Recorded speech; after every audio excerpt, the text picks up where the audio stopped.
Football made simple. Become great at your craft by finding ways to make it simple for those around you. This is the Coaching 101 podcast hosted by Find a Way Productions with your co-host, Daniel Chamberlain and Kenny Simpson.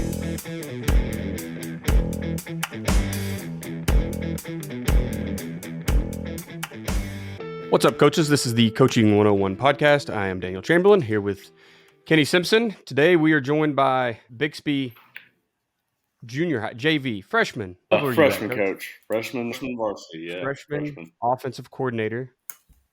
Tell you what, I'm going to screw up your intro, so why don't you just introduce yourself to everybody? I'm Cameron Palmer. I'm a ninth grade offense coordinator for Bixby High School. I don't know what else you want me to say about it. Been here for 4 years. Is that the only place you've coached at? So I've spent a year at Old Mulgee High School as a running backs coach, inside linebackers coach. I spent 2 years previously before that at Kellyville High School in Oklahoma as a tight ends coach and inside linebackers coach. And previously before that, I spent 3 years as a volunteer coach for homeschool organization, Tulsa Noah, getting my foot in the door. So this was that's a pretty good organization to get your foot in the door. Yeah, with. I was offense coordinator my second year there as a volunteer coach and had no idea what I was doing and learned the hard way, what it takes to be a play caller. And I had some opportunities to go other places and learn and grow my craft. Ended being blessed with the opportunity to come to Bixby and coach ninth grade football and learn, from the best in the state as far as I'm concerned. So, yeah. Well, that's awesome, man. That's a heck of a career you've had already. That volunteer coaching to get your foot in the door is not everybody's got the patience for that. I don't feel like some people need to be given a role, but that's pretty awesome that you're able to do that. Oh yeah, I appreciate it. It was a good learning experience for sure. So, absolutely. We're recording this prior to being Christmas. It will come out. This will be our New Year's Eve episode. So if you're listening to us, Happy New Year's, and hope you're doing something safe to count down those 10 seconds or whatever everybody counts now. I don't know how you watch the ball drop anymore because it seems like you watch it like 5 times. You're going to watch the London one and then New York City, and then finally it hits us. You just see it all over the place. But whatever you're doing, I hope you're having a safe time and enjoying some Coaching 101 podcast. Coach Simpson, clinic season is upon us. The AFCA, we're actually recording this, and I don't know if we'll have another one. We may record one more before we head up there to Nashville.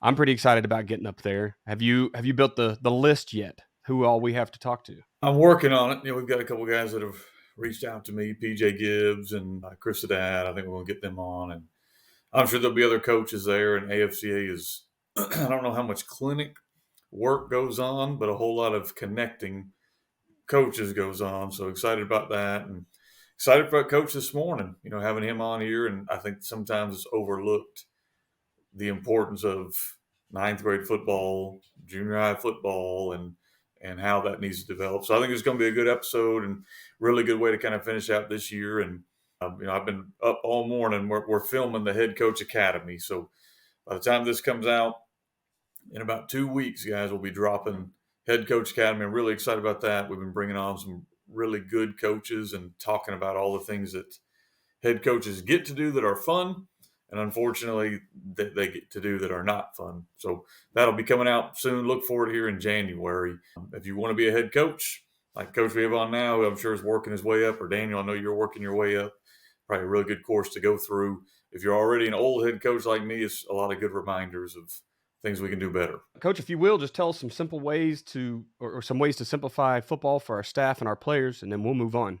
Coaching 101 podcast is sponsored by Find a Way Productions. Find a Way Productions also sponsors fbcoachsimpson.com for all your coaching needs, with over 30 coaching materials, books, as well as 50 PowerPoints and videos and smaller materials, and the free magazine headsets. Find a Way Productions also sponsors offensivecoordinatoracademy.com, all things offense, and defensivecoordinatoracademy.com, all things defense.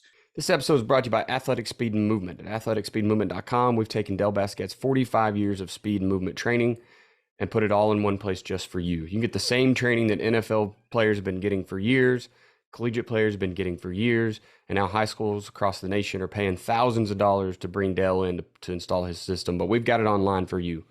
It's time to help your team become faster, not just in the 40, not just their sprint speed, but between the tackles and their cuts while they're chasing down the quarterback. It's time for you to help them become faster everywhere. Jump over to athleticspeedmovement.com. There's an orange button there. Just click it. It says, get the keys to playing faster. You'll get the 3 core movement video from Dell. He's explaining the science behind it all for just the price of your email. Check it out, athleticspeedmovement.com. Awesome. Appreciate that, Coach.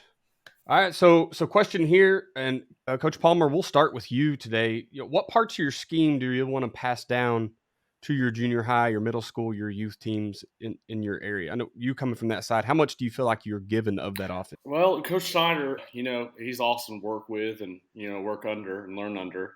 He really gives me a lot of flexibility in what I'm able to install and what I'm able to call. And obviously, I know the main priority, right, is that we want to install our base, our base schemes, our base formations. Everything comes off of that. But, Coach Snyder gives me the opportunity to put in whatever tags that I feel comfortable, with the kids knowing or needing to know at the next level.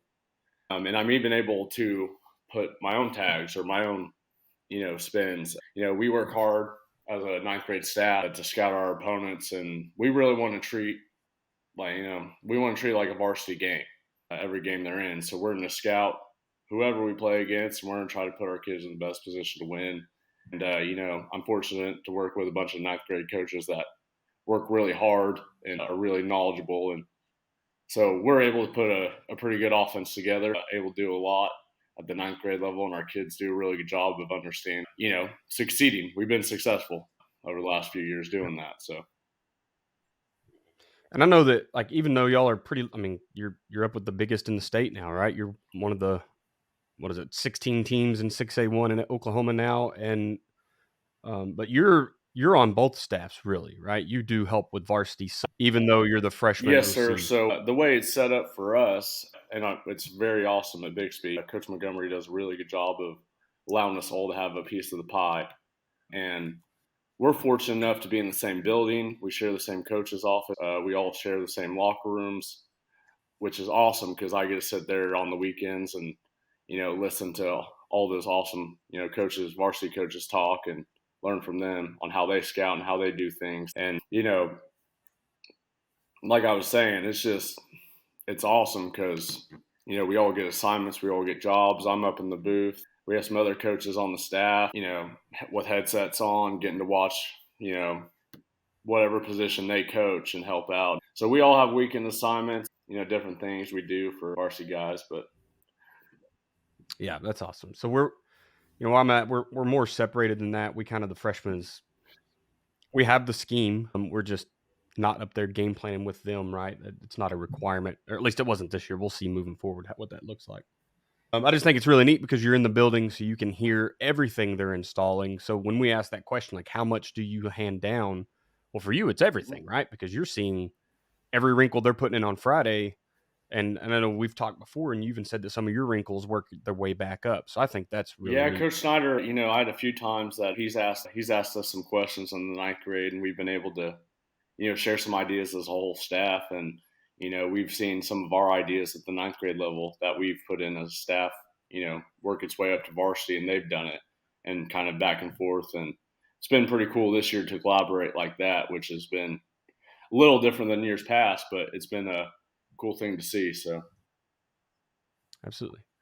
Coach Simpson, I know that you've been, handling for many years now. You've been handling youth programs, and you hand out your stuff to like the actual youth teams in the area too, right? Is that, or am I misremembering? No, we try to run as much as we can, as low as we can. There's some non-negotiable things, and then I know we got questions coming up here about you don't want to stifle a coach's opportunity to grow, like coach here, and have them come up with ideas. But there are some things that we kind of, here's what we expect you to do. And honestly, we've had teams, we're obviously shotgun every single snap, but we've had third grade teams and we've had an eighth grade team one year that was under center. Because they could still run elements of what we did. So for us, we look at like scheme going down. I'm more looking at, can you teach blocking? Like, do they know what a down block is? Do they understand what gap down backer is? Do they know what pull kick means? For the offensive line, do they know what slide protection is? Those are things you can run, and really a lot of different offenses that can look a lot of different ways. But we want you to teach the way we teach that skill. So it's not so much a scheme, but a skill. Same thing with tackling. We want our defensive guys to understand outside leverage, inside leverage. We talk about hips, outside hip, inside hip, or force, and all that stuff. We want the same kind of terminology to go down there, how we want to run routes or how we want to get off the ball. And so those are different things that can look different, in a different scheme, and different athletic kids from third graders to 12th graders is going to look a lot different, but are we teaching them the basics of what we need to do? And then we want that terminology to be the same. Like when we say gap down backer, I want our third graders to be saying gap down backer. I understand that it may look a little different, but we want it to sound the same. And when we say, if we're running like a rip move on our defensive line, we want that to be said in the third grade. And we know that that may look different, but they understand that rip means we move right. They understand blocking down, what that means. And then we have like other non-negotiables that we want to make sure go in. And it's not really scheme oriented, but we want to make sure that we're not like killing these kids, and how we teach tackling. What's the safe way to teach tackling in the third, fourth, fifth, sixth grade? Obviously, as you progress up, drills can kind of progress up. You get to ninth grade. I mean, those are kids that could be playing varsity football for you. We pulled up a ninth grader this year, and he started every game for us. And so that's a different kind of lower level. I think you have to kind of scale down what you expect. But we want a kid to walk in as a 10th grader. If he's been in our program, we start in 10th grade. So they walk in as a 10th grader, and they, at that point, know our base plays, and they know our base rules, and they know our base adjustments on defense, and not have to deal with, well, coach called this something else, and we're having to teach them terminology and teach them that stuff. We can add wrinkles. Every year we change wrinkles in our own varsity team. But do they know buck means this in the position I'm playing? Do they know if I'm on defense and we say we're in base coverage, what that means? Those are the kind of things we're looking for. Next question here is why is it important for them to have your scheme? And I'm going to start here. And I just really think that, Coach, you kind of just mentioned it, that familiarization when they come up. I'm very aware that each player may not stay in the position they're in the fifth grade by the time they get to varsity, right? So if we're installing the same system, to me, it seems like I can move an offensive lineman around. Maybe he gets stronger, so I want to put him to the strong side, or maybe he gets taller and leans out. Now he needs to play quick side. I know you flip your offensive line around. Maybe he becomes an H-back. Maybe he becomes a quarterback. We don't know who's going to develop to what skill. And so if I'm just teaching that same scheme, it makes it feel, at least in my brain, a little bit more interchangeable. I can move pieces around within because these kids have been in the same thing for however many years. I've seen a bunch of the Bixby stuff online, and like their second grade or first graders are in there lifting with the seniors for Summer Pride, right? So if they're all doing it from that early on, you should be pretty interchangeable, which is just brilliant. I mean, to be able to move things around, and kids don't have to learn a new scheme every single year, which has got to be a lot easier for them too. Because man, you talk about getting the creative juices flowing.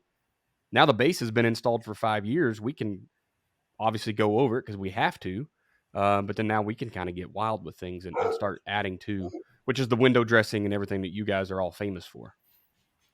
So Coach Palmer, why do you think it's important for the middle school, junior high, and youth and all those guys to have your scheme? I think for one, it creates a big program. I think the biggest thing that, from what I've seen, and, maybe I'm a little biased to it because of what I do at Bixby, but I think having just one unison program of everyone's on the same page from, youth league up of what we do and what we expect in our scheme, is very vital. Gets us ahead of the curve. And, it's one thing we started doing over the last couple of years is we started getting assigned a youth football team. Each varsity coach, high school coach, 8th grade up, is assigned a youth football team to check on and meet with and reach out to the head coach for whatever their needs are doing. whatever their needs are that they have. And then we assign our high school athletes to those youth teams as well to check on them. I had one of my coach this year specifically reach out to me and say, "Hey man, we're not really good this year. We're not having a lot of success, but we want to keep the kids motivated and keep them involved and keep them happy, keep them around our program." And so he asked me to send a high school kid out to come speak with the kids, met with the senior offensive lineman, and he went out there the next day and kind of gave him the little rah-rah speech. And I think that's a big thing, right? If my seventh grade team, we're going to start losing kids because they're not having success, right? It's important for that coach to reach out and recognize that and say, hey, let's find ways to keep these kids in our program. So I think it just creates one big program of here's what we do, here's how we here's our strength culture. We like to promote a real big strength culture in our program. And I think from, like you said, second grade on, we've been able to do that through our summer programs and through our adopt a youth football team program and things like that. So I think it's really valuable, and a lot of our reason we've had success over the last so many years. Yeah, the first time I've seen that was this year with the kind of adopt a youth, and I was talking with our safeties coach just after practice or before practice something one day, and he was talking about the value that he has brought to that little team, because they, even the way they were running practice, he was just like, what is going on here? Like, it was kind of just Oklahoma drill, right? You just show up and you're in Oklahoma drill, or what? I can't remember the exact story. So if anybody from that organization is listening, I'm not trying to shame anyone here, but having that varsity coach go out and do that is amazing, because there are varsity coaches that don't know how to run a practice, right? I mean, there's coaches that don't know scheme. They're cutting their teeth. They're new to the industry. And I think about how many levels down and how many of it's just dads that are like, okay, I remember what I did in 1985. So now we're going to go practice like that, or play that, whatever it is. So I can see the value there. And if you're introducing your scheme, then you're obviously sending a liaison down to ensure that it's going in correct. And like Coach said, the non-negotiables are intact, and you can help with things like practice planning or whatever else it is. Coach Simpson, what are some, do you think it's important for the lower levels to have your scheme?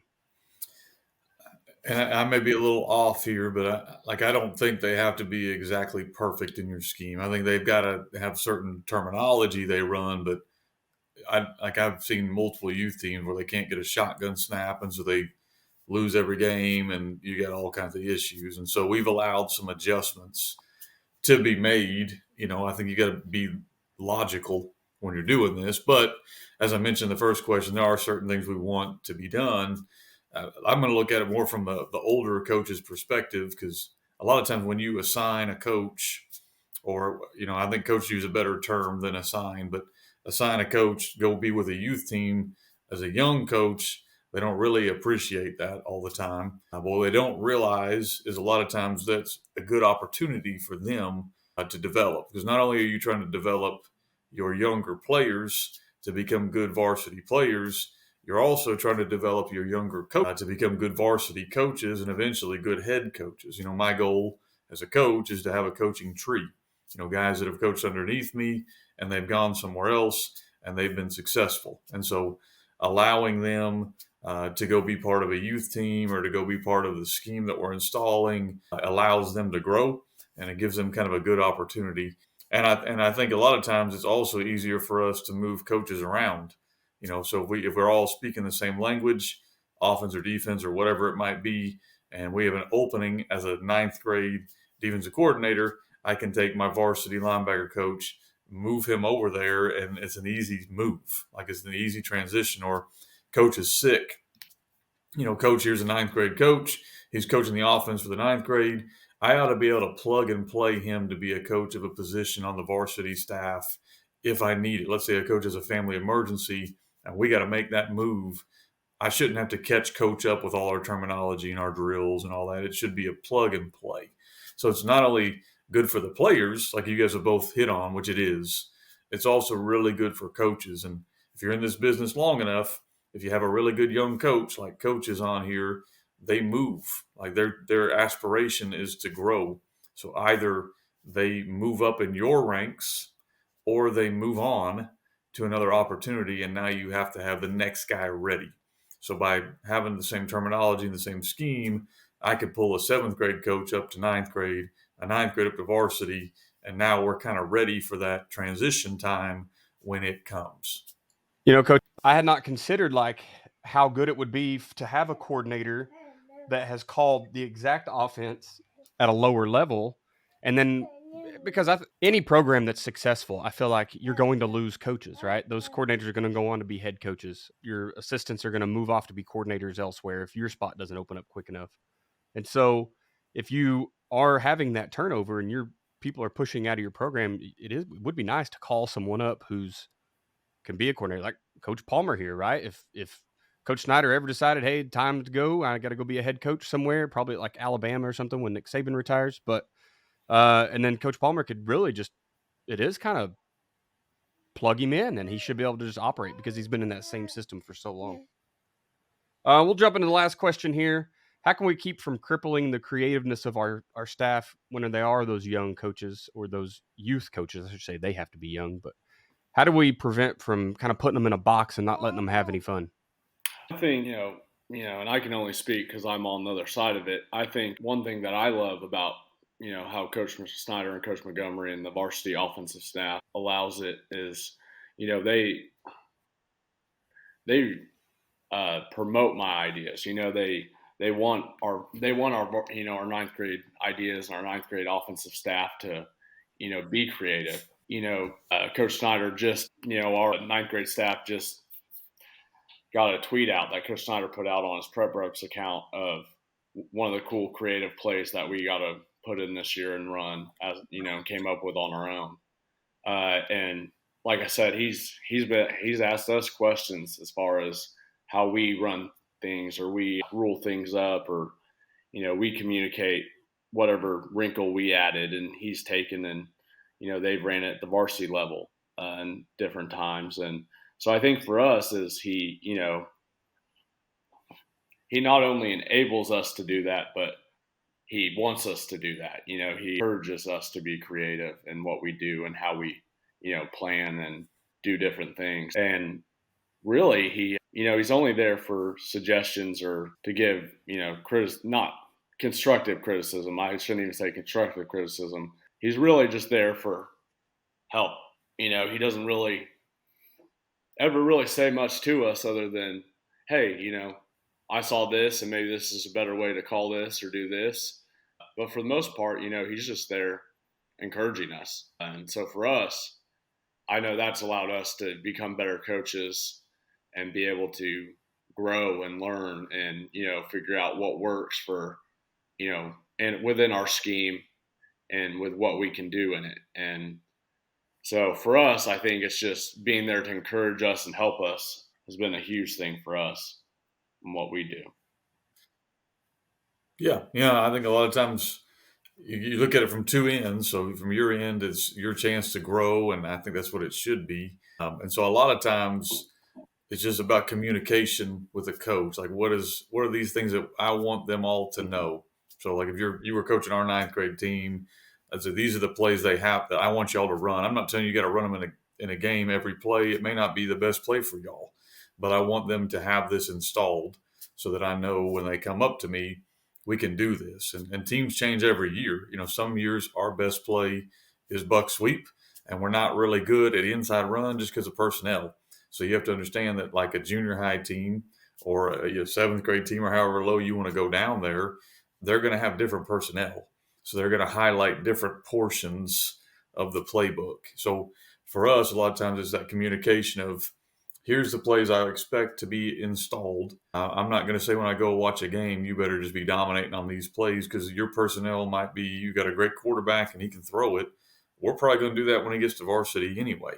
But let's do it within the elements of our offense. Is it okay for you to have some unique wrinkle formation? Great. This year our ninth grade team was blessed with a lot of linemen.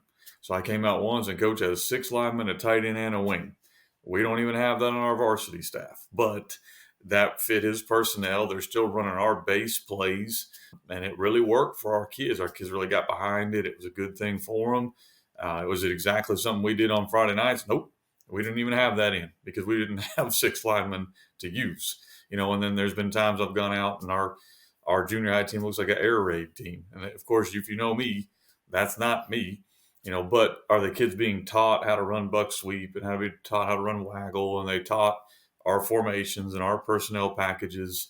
I think that's the communication that's got to go back and forth. Is, hey, I'm at practice. I can see you're doing this. When you're in the game, man, have fun. I know y'all want to win. Winning's not everything to me, but it does matter. We need to have some success. And then the second point I put on this is you got to give that coach, and I don't mean this in an ugly way, but you got to give him enough rope to let him hang himself a few times. It's they gotta learn the lessons that you had to learn. So I've seen times going into a game where it's like, I don't really know if that's going to work, but he's taught what I've asked him to teach, and he wants to try it. And sometimes I've gone in and I've been wrong, and it worked. Most of the time I've gone in and I was correct, and it was not right. But that coach failed. He made the adjustments, whether in game or the next week in practice, and they got better from that. But a lot of times as coaches, just like with your own children, you got to let them, you got to kind of let them learn. I was that way. Like I was a young coach. I was an OC at like 22 years old at a private school, and I was putting in trips and throwing the ball, and I thought I'd arrived. And then you got to get humbled a little bit and kind of brought into the office, and then those can be easy conversations. Hey, what do we do wrong? What can we do better? As long as they are putting in your offense with your terminology. They may want to run it differently. And so I think that the issues I think most head coaches have with younger teams isn't really that they're running maybe different concepts or whatever it is. It's they're not installing their offense. The terminology doesn't match. They're not working on the fundamentals. As long as you're working that kind of stuff, you got to give those coaches a chance to kind of learn on their own. And as Coach mentioned, sometimes that's a great thing. There were times this year where our junior high ran something. I was like, man, I really like that. What is that and how is that working with what we're doing? And I have a great relationship with our junior high OC because we have a lot of these conversations, and a lot of times I'll take from him and he'll take from me. But if you watch us play, our teams have similarities, obviously, but they don't look like the same team because we're dealing with different personnel, and so I think you got to be okay with that. And a lot of times as a OC or a head coach or a DC, whatever it is, I know I've had to kind of finesse some relationships there where they're running these things that we don't run. And okay, well, is that a non-negotiable? Like, are they teaching your other stuff? Then let them do that. And that's kind of conversations that need to be going on back and forth because there's two ways head coaches handle this when they get frustrated. They shut it down, they ignore it, and they let them run whatever and fail. And that's a common way you'll see all the time. Or let them run whatever and win. Doesn't matter. I don't want to deal with it. Run whatever at the youth level, junior level, whatever. I'll fix them when I get them. So that's one mindset. Not a good mindset. The other mindset is I'm going to do all of it myself, and you have to live in this box. Here's your 8 plays you can run. Also not a good mindset. But those are the reality a lot of times of how this situation plays itself out. Is a coach takes too much control or a coach takes zero control. But there's always a nice middle ground you have to try to find. And I think, adding to that, one thing I remember Coach Snyder told me one of the years, one of my first years at Bixby, he told me, I'm not going to tell you what to call. That's not for me to do. You for one, it wouldn't be good if you were calling what I called because that's not your style. That's not you. I can't do that. You have to learn on your own, and it will work that way. And then I think the other thing is, going back to like you said, they need to know the non-negotiables. And huge thing that we have going for us, with our 9th grade offensive staff at Bixby is we are in the same office. We're in the same building. So everything we do, every wrinkle, we put in, we work hard to make sure it fits our terminology or our, base way of how we would call that. And so these kids are hearing these words from, essentially even 8th grade does the same thing. So they're hearing it from 8th grade, on. And, now some of our youth teams are picking up some of our base plays and base formations and the way we term it and call it. And I know for us, it's been huge as a whole program to be able to do that and work with that and rule things up. Even if it's a different rule or a different recall, we rule it the same. It's going to have the same clear cut rule as far as they're going to need to know this word makes them do this type thing in the same exact way the varsity does. We even install it and build on that stuff in the same way weekly. And we work hard at that and make sure that, once they go varsity, their heads aren't swimming.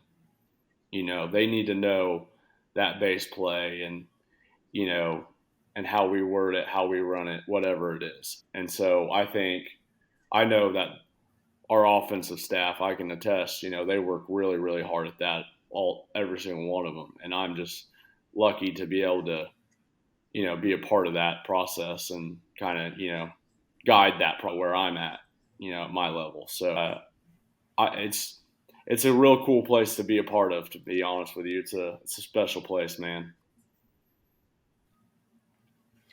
So, Coach, I know you made a pretty good list of ways that y'all go about installing that scheme at your level after Coach Snyder's handed it down to you. So, I'd like to kind of hear what that looks like. What is he kind of giving you? And then at what point does your creativeness take over? So what exactly do you have to install? And then where do you go from there?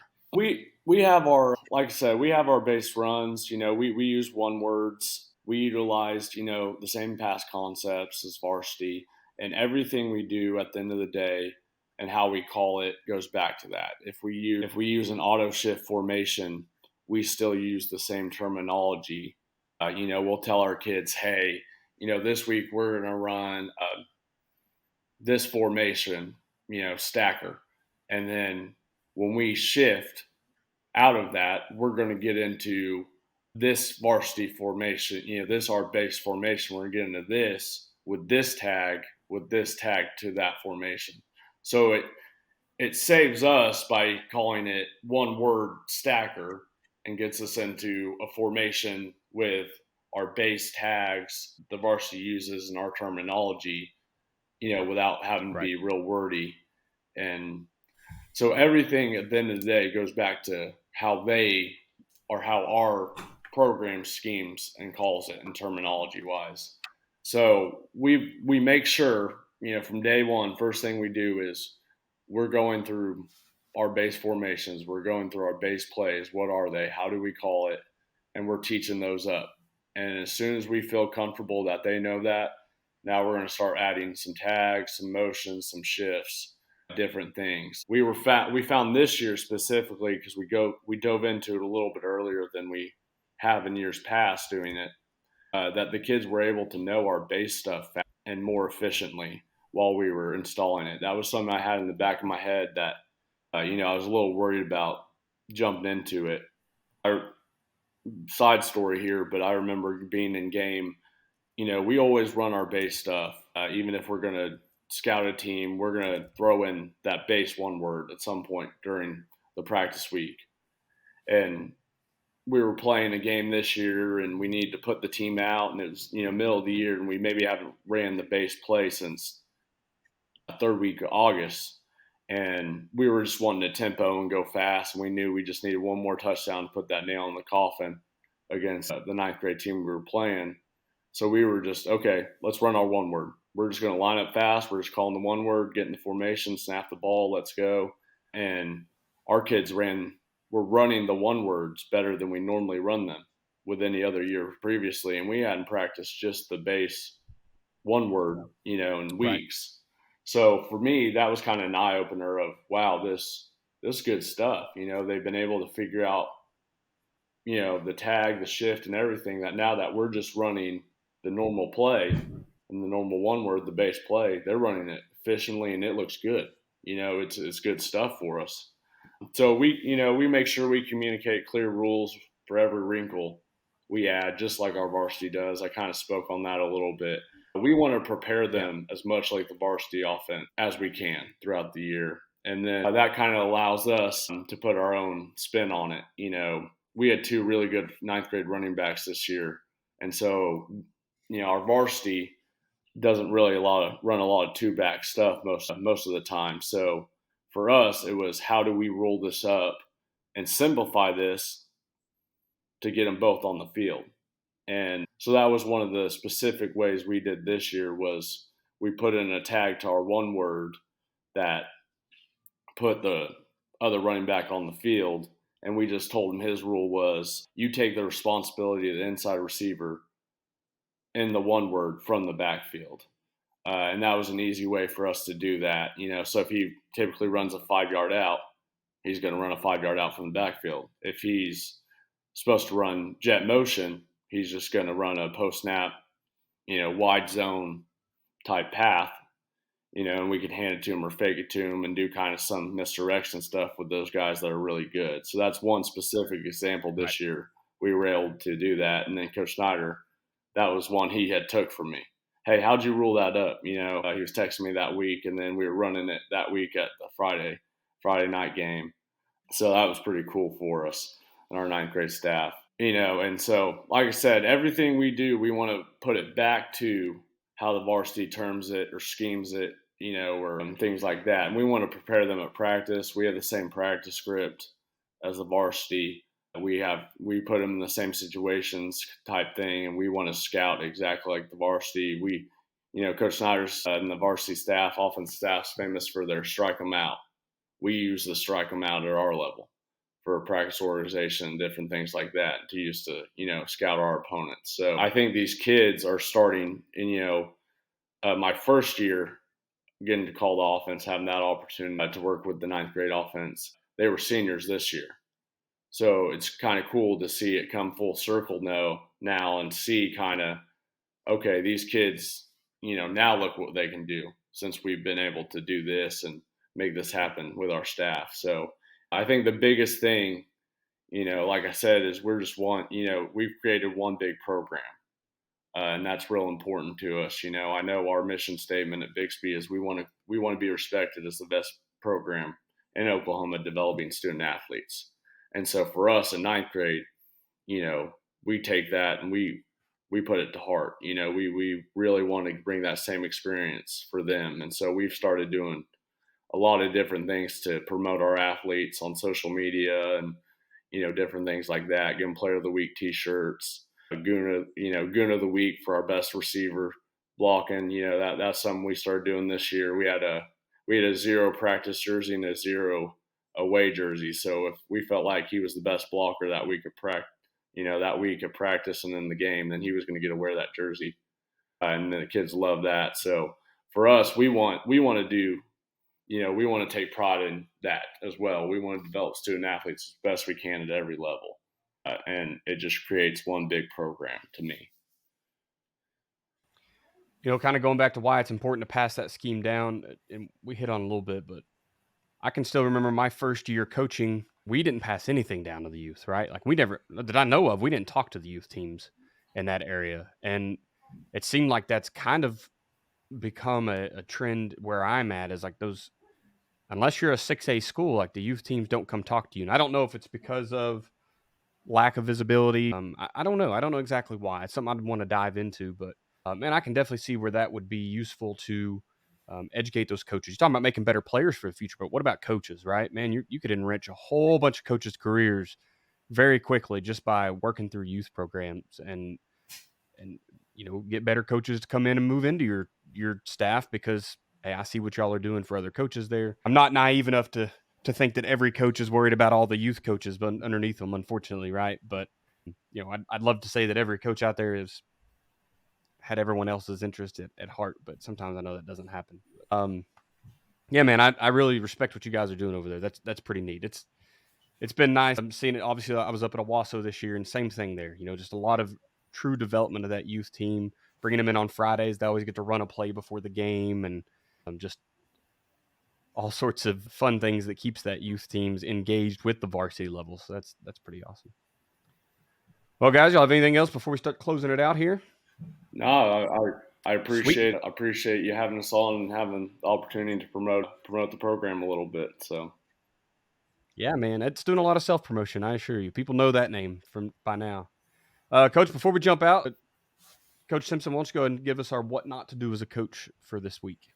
Sure. I thought kind of fitting for what we're talking about here, as this is for the head coaches, is what not to do is to try to do it all yourself.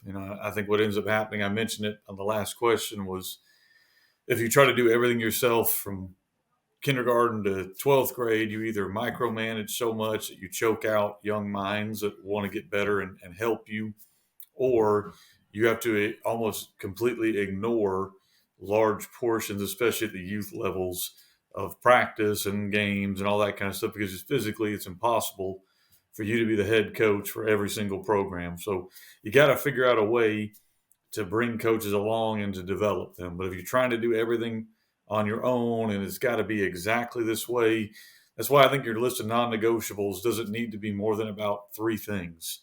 You get above 3 and you're starting to get into a lot of rules that are going to be really hard to enforce and find people that can do. And so my advice would be, don't do it all yourself. Make sure that you are bringing in good people and you're giving them the freedom to be good at what they're doing. Yeah, it's perfect. All right, guys, we will start closing out then. So social media, Coach Palmer, if somebody wanted to reach out to you today on email or on your social media, where could they find you? my email would be Coach CRP 1394 at gmail.com, and social media, I'm on Twitter or X, whatever you want to call that nowadays. I don't know. I believe it's Coach CRP 1224. Awesome.